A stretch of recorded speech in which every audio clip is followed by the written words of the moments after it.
So today I've been recording the Talking Therapy Ensemble, which is a new project of mine, completely different from my usual music. It's, I guess, a mix between free jazz, punky kind of stuff, and it's about just exercising demons and trying to find some catharsis, and we can talk about stuff that you might only talk about with like a therapist or something. So trying to blur that world that you have to do a lot as an artist of what's public, what's private, how much of your personal life and your personal struggles are you going to use as fuel for your art. Too much, too little, sleep too much, sleep too little, eat too much, eat too little. The Gatehouse felt really intimate. We all felt very held there, I think, because it's slightly away from the other studios. It sort of feels like its own little world where you can experiment and not feel like people are watching you. So that's quite nice to sort of be tucked away.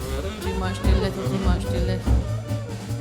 I like to just first and foremost make sure the drum sound is right. That's the most important way that I like to sort of set up, because the drum sound kind of will infer everything else. So if the drums sound right and exactly how we need to, like in the pre-production, then everything else is going to go well. So on drums is Dougal Taylor, my sort of usual drummer and collaborator, Matt Gedrich on the bass, again my sort of regular touring bassist, and Binka Golding on the saxophones, who is an incredible saxophonist.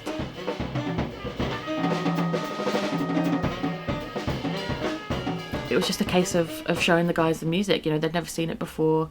I'd sort of spoke to them about what I wanted in terms of the sound world, but they'd never seen the charts. I mean, it's very minimal sort of written sheet music, and I did that with my last record. No one knew the music before we recorded it. I wanted to sort of surprise people and have that sort of slight sense of hopefully wonder of like, okay, this is something brand new, and that excitement of playing something that you don't know, so you're always going to be fresh in the way you approach it.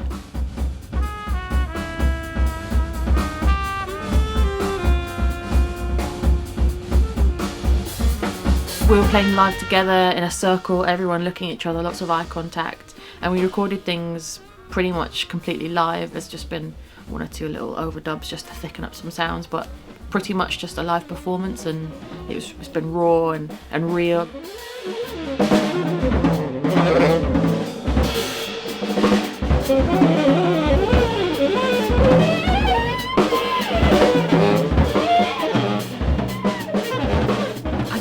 Get writer's block. I think always being under pressure is really good for that, because you don't really have the time or the luxury to feel stuck.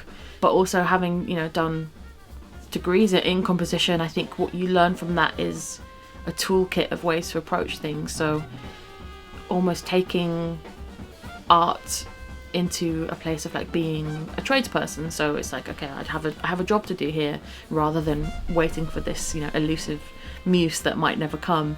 It's a sense of every day I'm writing down little ideas, little sketches.